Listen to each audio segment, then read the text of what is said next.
नमस्कार, मैं हूं एनवी शर्मा और आप देख रहे हैं यूसियन हेलो डॉक्टर। आज 29 सितंबर है, यानी कि वर्ल्ड हार्ट डे।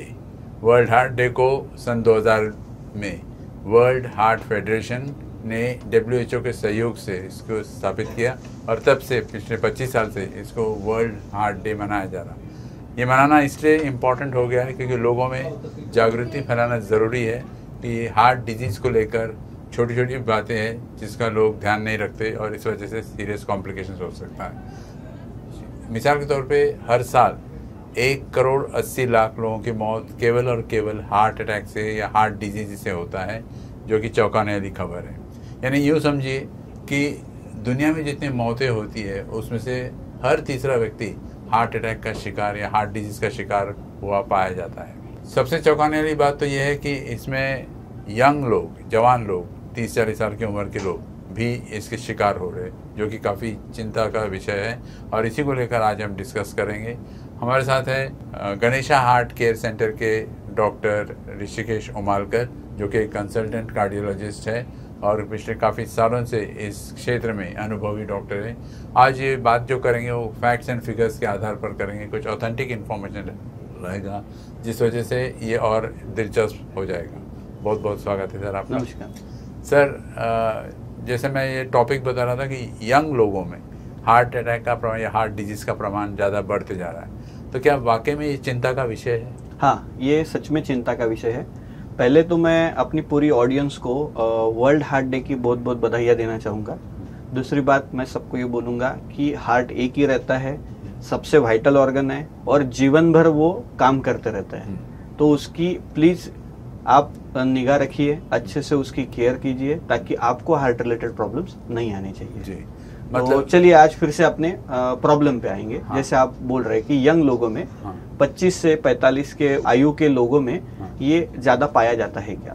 तो एक टाइम था कोविड का, वो टाइम पे एकदम से सडन हार्ट अटैक बढ़ना चालू हुए थे और उसके बाद धीरे धीरे ऐसा समझ में आया कि ये कंटिन्यूअसली चालू ही है। आज आप कभी भी सोशल मीडिया ऑन करते हैं तो हर महीने में एक सेलिब्रिटी की आइदर कुछ करते हुए डेथ हो गई, या किसी की जिम में डेथ हो गई, या किसी की गरबा करते हुए डेथ हो गई, ये अपन रूटीनली सुनते हैं। और ये जो व्यक्ति की डेथ होती है, इनको टिपिकली छाती में दर्द होता है, वो गिर जाते हैं और डेथ हो जाती है। मतलब सिम्टम कॉमन है। यस, और दूसरी चीज, इनका एज ग्रुप भी कॉमन है। ये जनरली ये लोगों का 25 से 45 का एज ग्रुप है जिसमें ये डेथ्स हो रहे हैं। ऐसा बोला जाता है कि पूरे इंडिया में टोटल 30 लाख हार्ट अटैक एक साल में आते हैं। केवल इंडिया में? इंडिया में 30 लाख हार्ट अटैक्स में से 2 से 3 लाख जो लोग हैं उनकी उसमें से डेथ होती है। और ये जो 2 से 3 लाख लोग हैं जिनकी डेथ होती है, उसमें हार्ट अटैक की वजह से होने वाले डेथ्स में 70% लोग जो है वो 30 से 40 के एज ग्रुप में के। ये बहुत बड़ी चौंकाने वाली स्टैटिस्टिक्स है और ये सब ICMR जो इंडियन रिसर्च एसोसिएशन है उसके स्टैटिस्टिक्स के डेटा है। जैसे जैसे ये समझ में आने लग गया कि ये प्रॉब्लम बहुत बड़ी है, तो इनिशियली बहुत सारी थियरीज आई कि शायद ये कोविड की वजह से हो रहा है, कि शायद ये वैक्सीन की वजह से हो रहा है, शायद हम सोशल मीडिया और एक जगह बैठना ज़्यादा हो गया है लॉकडाउन की वजह से, इसलिए ऐसा सब हो रहा है। पर धीरे धीरे इस पे रिसर्च हुई, मेथोडिकल रिसर्चेस हुई, फिर वेस्टर्न कंट्रीज में भी इसके बारे में जो इंडियंस वहाँ सेटल हुए उनके बारे में भी रिसर्च हुई है। और ये सबका एक कंपेरेटिव डाटा में से ये समझ में आ रहा है धीरे धीरे कि yes, we as an Indians, हम में हार्ट अटैक की रिस्क ज्यादा है, पहली बात। दूसरी बात, जो यंग लोग हैं जिनको हम bread winner of the family बोलते हैं, जिन पे पूरी फैमिली चलती है, या जस्ट आप पढ़ाई करके शादी करके अपनी लाइफ में जस्ट सेटल हो रहे रहते हो, आपको बच्चे हुए रहते हैं, अब आगे की लाइफ आपको उनके साथ गुजारनी रहती है, एक अच्छा टाइम आने वाला रहता है और सडनली वो टाइम पे हार्ट अटैक आपके घर पे दस्तक देता है और उस आदमी की डेथ हो जाती है। That person is a bread winner of the family. और फिर उसके बाद में उसकी लाइफ तो गई, बट आने वाली फैमिली का भी पूरा लाइफ सफर होता है, बच्चों की भी लाइफ सफर होती है। सो ये बहुत बड़ा प्रॉब्लम है। सो आई थिंक आज के occasion is the best occasion जिसपे हम लोगों ने इस टॉपिक पे बात करनी चाहिए। जी। मतलब आज के हमारे जो दर्शक हैं उनसे मैं अनुरोध करूंगा कि इस प्रोग्राम को ज़रा ध्यान से सुनिएगा, क्योंकि ये नॉट नेसेसरी कि मेरे घर में आज किसी को हार्ट अटैक नहीं तो मैं सेफ हूँ, कभी भी कोई भी हो सकता है। बहुत सारे फैक्टर्स है, वो फैक्टर्स हम डिस्कस करेंगे सर से। सर, जैसे आपने बताया कि ये राइट ओकेशन है 29 सितंबर to discuss on these issues and create an awareness. बराबर। तो वो कौन से रिस्क फैक्टर्स हो सकते हैं देखिए, जो हम जनरली ओवरलुक कर लेते हैं, नेग्लेक्ट कर लेते हैं? यस, वी विल, हम लोग इन सब के डिटेल्स में जाएंगे। पहले तो हमको ये समझना पड़ेगा कि हार्ट अटैक आता क्यों है। तो हार्ट अटैक, हार्ट की जो नलियां रहती है उनके अंदर खून की गुठली या ब्लॉकेजेस होने की वजह से आता है, और हार्ट को ब्लड सप्लाई ना मिलने की वजह से हार्ट काम करना बंद कर देता है। हार्ट काम करना बंद करेगा तो पूरी बॉडी को ब्लड सप्लाई बंद हो जाएगा और आदमी की डेथ हो जाएगी। सो ये बेसिक थियोरी है हार्ट अटैक की। अब ये जो ब्लॉकेजेस हार्ट के अंदर आते हैं, ये क्यों आते हैं, इसके बारे में काफी रिसर्च हुई है। एक रिसर्च बहुत फेमस है जिसका नाम है फ्रेमिंघम स्टडी। ये 1970s में हुई थी। उसमें सबसे पहले ये दिखाई दिया था कि हार्ट अटैक ये एक ऐसी बीमारी है जो रिस्क फैक्टर्स से एसोसिएटेड है। Risk factors in the sense आपका एज कितना है, आपका, आप मेल हो फीमेल हो, आपकी जेनेटिक्स क्या है, आपको बीपी है, आपको शुगर है, आपका कोलेस्ट्रॉल कितना है, आप ओबेज हो या नहीं हो, आप स्मोकिंग करते हो नहीं हो। तो ये सब चीजें जो है ये कंट्रीब्यूट करती है और इनकी वजह से हार्ट अटैक आता है। ऐसा ये स्टडी ने बहुत पहले ही प्रूव करके दिया हुआ है। तो ये जो रिस्क फैक्टर्स का कंसेप्ट है ये उस स्टडी से आया है कि अगर आपको हार्ट अटैक से बचना है या हार्ट अटैक को प्रिवेंट करना है तो आपको ये रिस्क फैक्टर्स को स्क्रीन करना पड़ेगा। आपको इनमें से कौन से रिस्क फैक्टर्स है इसके बारे में देखना पड़ेगा, चेक करना पड़ेगा, और अगर है तो उनकी प्रॉपर ट्रीटमेंट डॉक्टरों से लेनी पड़ेगी। अगर आप ये रिस्क फैक्टर्स को प्रिवेंट करोगे तो अल्टीमेटली हार्ट अटैक प्रिवेंट हो जाएगा। ऐसा है। होता क्या है कि हम लोग सबसे पहले ना ये एक्सेप्ट ही नहीं कर पाते कि एट द एज ऑफ 30 या एट द एज ऑफ 35 मुझे हार्ट अटैक आ सकता है। हम तो यही सोचते हैं अरे वो तो क्या 50-60s के लोगों को आएगा या किसी और को आएगा, मुझे नहीं आ सकता है। हाँ, ये अपने घर तक पहुंच गया है, ये अपन एक्सेप्ट नहीं करते। ये अपन कब एक्सेप्ट करते हैं? जब अपने आस पड़ोस के, अपने रिलेटिव्स में किसी की ऐसी सडन डेथ हो जाती है, या कोई, जैसे हमारे ओपीडीज में जब कोई भी टीवी पे दिखता है, जैसे केके की डेथ हुई थी, या वो एक सुनीत कुमार करके एक एक्टर थे, उनकी भी डेथ हुई थी। ऐसे बहुत सारे लोगों की, मतलब वीआईपी लोगों की डेथ जब होती है, नेशनल टेलीविजन पे ये सब चलता है, तो फिर लोग अवेयर होके उस टाइम के लिए फिर आना चालू करते हैं, चेक करने के लिए चालू करते हैं। बट ये screening for risk factors is a routine procedure, तो ये आपने करनी चाहिए। इसमें अगर आपको कुछ चीजें है तो इसके बारे में आपने डॉक्टर से सलाह लेके उसकी प्रॉपर ट्रीटमेंट भी करनी चाहिए। अब हम क्या करेंगे? तो definitely young heart attacks prevent हो सकते हैं। इसका big answer is yes, we can prevent these heart attacks, but how, वो हम आज डिस्कस करेंगे अलग अलग एक रिस्क फैक्टर को लेके। जी, इससे पहले कि हम चालू करें, आपने हार्ट अटैक का जिक्र 2 या 3 बार किया है, तो अटैक क्या है और बाद में फेलियर क्या है, इन दोनों में क्या डिफरेंस? देखिए, हार्ट अटैक आने के बाद में अगर प्रॉपरली ट्रीटमेंट मिल जाती है तो हार्ट फेलियर डेवलप नहीं होता है। बट अगर हार्ट अटैक के बाद प्रॉपर ट्रीटमेंट नहीं मिल पाती है, हार्ट का पंपिंग रिकवर नहीं कर पाता है, तो वो व्यक्ति को हार्ट फेलियर डेवलप होता है। तो मतलब पंप नहीं हो रहा बराबर, पंप की कैपेसिटी कम हो जाना, ये हार्ट फेलियर है। हाँ। और प्राइमरी इंसल्ट होना, ब्लड सप्लाई नहीं मिलना, ये हार्ट अटैक है। तो आज हमारा जो स्पेसिफिक फोकस है वो हार्ट अटैक को लेकर। यस सर, पहले के ज़माने में और आज के ज़माने में काफ़ी फ़र्क है। इंडस्ट्रियलाइजेशन हुआ है तो काफ़ी सारे एनवायरमेंटल फैक्टर्स भी रोल प्ले करता है।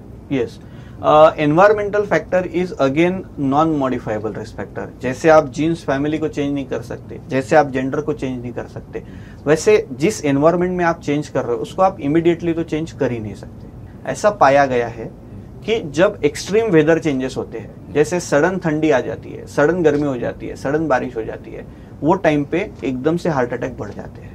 उसका रीजन ये रहता है कि बॉडी का डिफेंस मैकेनिज्म रहता है सिंपैथेटिक सिस्टम, वो एक्टिवेट हो जाता है और उसकी वजह से हार्ट अटैक आ जाता है। दूसरा एक ऐसा पाया गया है कि पोल्यूशन जहां जहां ज्यादा है वहां हार्ट अटैक की रिस्क ज्यादा है। अब ये चीजें अपने हाथ में तो नहीं है, इसका एक ही की है कि दो ये one of the risk factors है, हम लोगों को मॉडिफाइबल रिस्क फैक्टर्स की तरफ ध्यान देना चाहिए। तो मॉडिफाइबल रिस्क फैक्टर्स में सबसे इंपॉर्टेंट रिस्क फैक्टर है वो है ब्लड प्रेशर। ब्लड प्रेशर जब बढ़ा हुआ रहता है, मतलब नॉर्मल आदमी में 120/80 ये नॉर्मल ब्लड प्रेशर हो गया, जब वो 140/90 के ऊपर हो जाता है तो उसको ब्लड प्रेशर लेवल करके ट्रीटमेंट एडवाइस की जाती है। और 120, 140 और 80 और 90 के बीच वाले ब्लड प्रेशर को प्री हाइपरटेंशन बोल के ऑब्जर्व करने की सलाह दी जाती है। जब आपका ब्लड प्रेशर ज्यादा है तो तो आप समझ लीजिए कि आपको हार्ट अटैक के लिए एक रिस्क फैक्टर्स आ गया है। अब ब्लड प्रेशर बढ़ने की वजह से क्या होता है कि हार्ट को उस प्रेशर के अगेंस्ट काम करना पड़ता है, तो हार्ट का वर्कलोड बढ़ जाता है, स्ट्रेस बढ़ जाता है, उसकी वजह से हार्ट अटैक आने के चांसेस बढ़ जाते हैं। बीपी अनकंट्रोल्ड होने की वजह से सिर्फ हार्ट अटैक नहीं आएगा, पैरालिसिस यानी ब्रेन स्ट्रोक भी या ब्रेन अटैक भी आ सकता है, किडनी के प्रॉब्लम्स भी आ सकते हैं, लंग्स के प्रॉब्लम्स भी आ सकते हैं और आंखों के प्रॉब्लम्स भी आ सकते हैं। सो ऐसा रिकमेंडेशन है कि at the age of 20 years हर साल आपने 20 साल की उम्र से हर साल बीपी चेक करना चाहिए। अगर आपका बीपी बढ़ा हुआ आता है तो लाइफस्टाइल मॉडिफिकेशन, डाइट, एक्सरसाइज और टैबलेट्स व्हाटएवर आपके डॉक्टर आपको प्रिस्क्राइब करे उसको आपने प्रॉपरली लेना चाहिए रेगुलरली। और ये जो नंबर है 120-80 इसको मेंटेन करना चाहिए। नेक्स्ट मॉडिफाइबल रिस्क फैक्टर रहता है डायबिटीज। डायबिटीज जैसे आप जानते हैं कि आज इंडिया डायबिटीज के एपिडेमिक पे है, वर्ल्ड एपिडेमिक पे है, वर्ल्ड कैपिटल बोल सकते हैं हम डायबिटीज को। और ऐसा नहीं रहा है कि ये सिर्फ एफ्लुएंट क्लास का बीमारी है, गरीबों में भी डायबिटीज उतना ही पाया जा रहा है जितना कि अमीर लोगों में पाया जा रहा है। और जैसे डायबिटीज जिनको हो गया उनको हार्ट अटैक आना ही आना है, या उनको हार्ट अटैक आने की रिस्क एकदम से 2 गुना 3 गुना बढ़ जाती है। सो स्क्रीनिंग फॉर शुगर लेवल्स, और अगर वो है तो उसकी प्रॉपर ट्रीटमेंट, ये बहुत जरूरी है। शुगर लेवल्स को प्रॉपर कंट्रोल करना हार्ट अटैक को टालने के लिए बहुत जरूरी है। BP and sugar, Yes. तो ओबेसिटी भी एक फैक्टर है। यस, ओबेसिटी का कैसा है, ओबेसिटी गिनने के लिए कोई अपने पास एक पर्टिकुलर यूनिट नहीं है, फिर भी ऐसा बोलते हैं कि हाइट और वेट गिनो, उसके बाद में बॉडी मास इंडेक्स कैलकुलेट करो। BMI। तो जब आपका BMI 27 के ऊपर रहता है तो उसको ओबेस बोला जाता है। 25 to 27 के बीच में आप प्री ओबेस कैटेगरी में आते हो। लेकिन फॉर इंडियंस ये BMI की जो वैल्यू है ये 23 ही है। अगर आपका BMI 23 के ऊपर है तो आप ओबेस में चले जाते हो।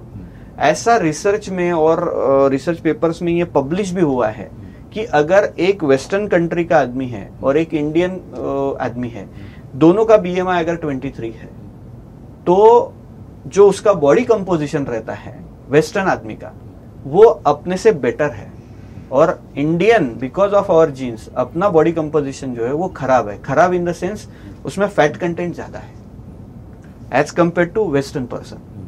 तो because increase in the fat content हम लोगों को इंसुलिन रेजिस्टेंस की रिस्क ज्यादा हो जाती है, हम लोगों को डायबिटीज की रिस्क ज्यादा हो जाती है, हम लोगों को बीपी की रिस्क ज्यादा हो जाती है, और जब इन सब की रिस्क ज्यादा हो जाएगी तो ऑब्वियस है कि हार्ट अटैक की रिस्क ज्यादा हो जाती है।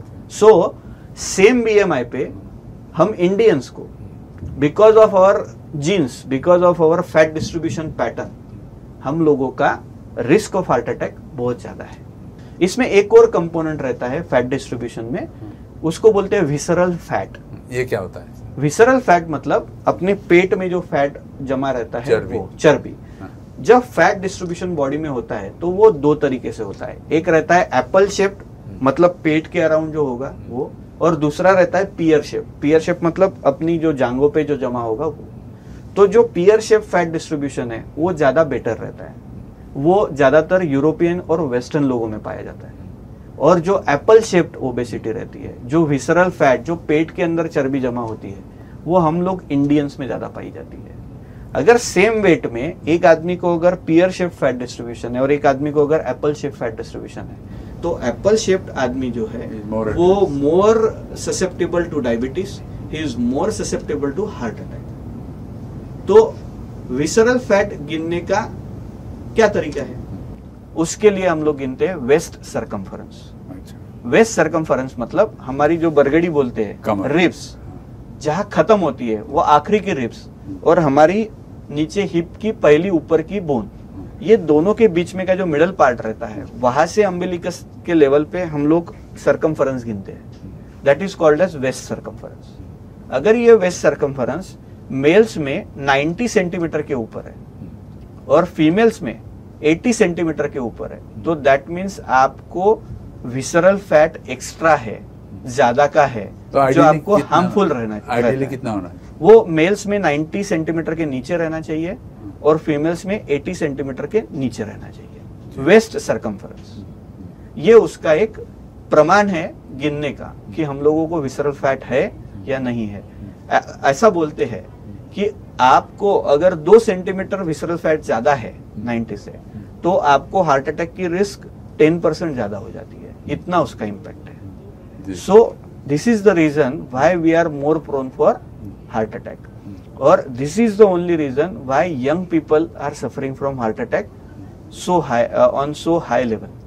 एक और important, diet plays a very important role. Yes, तो डाइट किस किस्म की होनी चाहिए? जैसा एक क्या है ना, ये सब चीजें इंटरलिंक्ड है। हाँ। तो पहले ना अपन लिपिड प्रोफाइल पे जाते हैं, हाँ। और फिर उसके बाद अपन डाइट और एक्सरसाइज पे आएंगे। हाँ। तो लिपिड प्रोफाइल मतलब cholesterol levels is a very important factor.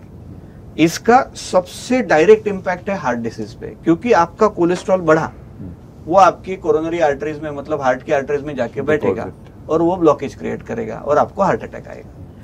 Cholesterol की लेवल जैसे जैसे ज्यादा बढ़ती जाएगी, वैसे वैसे क्या होगा, बॉडी में इन्फ्लेमेशन बढ़ते जाएगा और खून की गुठली होने के चांसेस बढ़ के हार्ट अटैक होने के चांसेस बढ़ते चले जाएंगे। सो जब हम लोग कोलेस्ट्रॉल की बात करते हैं तो कोलेस्ट्रॉल हम लोग लिपिड प्रोफाइल से गिनते हैं। पहली बात तो ये है कि अगर आपको प्रॉपर लिपिड प्रोफाइल गिनना है तो आपको 2 प्रकार का लिपिड प्रोफाइल करना चाहिए। एक तो आप LDL डायरेक्ट मेजरमेंट करनी चाहिए आपने, लो डेंसिटी रिपोर्ट। हाँ, अगर वो नहीं हो पाती है तो आपको 14 घंटा फास्टिंग रख के लिपिड प्रोफाइल का सैंपल देना चाहिए, तब जाके आपकी एग्जैक्ट वैल्यू आएगी। अब लिपिड प्रोफाइल पे 3 मेन कंपोनेंट रहते हैं। एक रहता है LDL कोलेस्ट्रॉल, दूसरा रहता है HDL कोलेस्ट्रॉल और तीसरा रहता है ट्राइग्लिसराइड्स। तो LDL कोलेस्ट्रॉल जो है that is a bad cholesterol. वो हमारे बॉडी में ब्लड में जो भी चिकनाहट है, जो भी कोलेस्ट्रॉल है, उसको लेके जाता है हार्ट में और उनको वो नलियों में बिठा के उसके ब्लॉकेजेस क्रिएट करना चालू कर देता है। HDL cholesterol is a very good cholesterol. HDL cholesterol क्या करता है, उनको बोलता है अरे ये तुम्हारी जगह नहीं है बेटा, तुम यहाँ से निकलो, तुम लिवर में जाओ, मेटाबोलाइज हो और बॉडी से बाहर निकलो। तो HDL is a very good cholesterol.